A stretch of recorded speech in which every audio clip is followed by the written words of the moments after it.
Cheating కేసులో శ్రవణ్ రావును కస్టడీకి తీసుకున్న పోలీసులు విచారిస్తున్నారు. అఖండ సంస్థను మోసం చేసిన వ్యవహారంపై సిసిఎస్ ఆరా తీస్తున్నారు. 6.58 కోట్లపై ప్రశ్నించడంతో పాటు బ్యాంకు లావాదేవీలను పరిశీలిస్తున్నారు. స్టేట్మెంట్ను కూడా రికార్డ్ చేస్తున్నారు సిసిఎస్ పోలీసులు.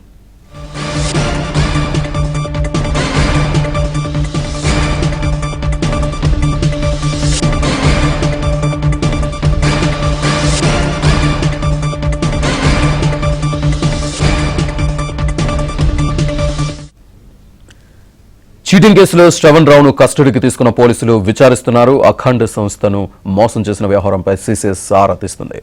6.58 కోట్లపై ప్రశ్నించడంతో పాటు బ్యాంకు లావాదేవీలు పరిశీలిస్తున్నారు.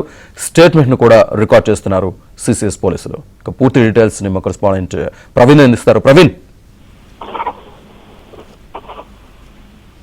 చీటింగ్ కేసు ఒక రోజు పాటు కస్టడీకి నాంపల్లి కోర్టు అనుమతించడంతో చెంచులగూడ జైల్లో రిమాండ్ లో ఉన్నటువంటి శ్రవణ్ రావును కస్టడీలోకి తీసుకొని సిసిఎస్ పోలీసులు విచారణ జరుపుతున్నారు.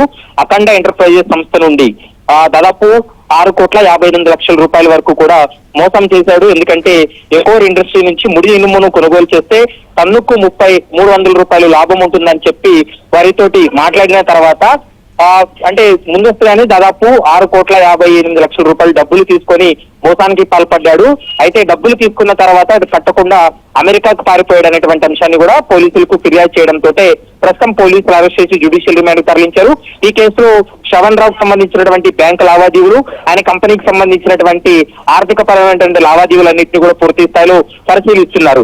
ఇదే కేసులోనే శ్రవణ్ రావుతో పాటు ఆయన భార్య స్వాతిరావును కూడా ఈ కేసులో చేర్చడం జరిగింది. ఆమె A4 నిందితురాలుగా కూడా పోలీసులు చేర్చినటువంటి పరిస్థితి అయితే స్పష్టంగా కనపడుతుంది.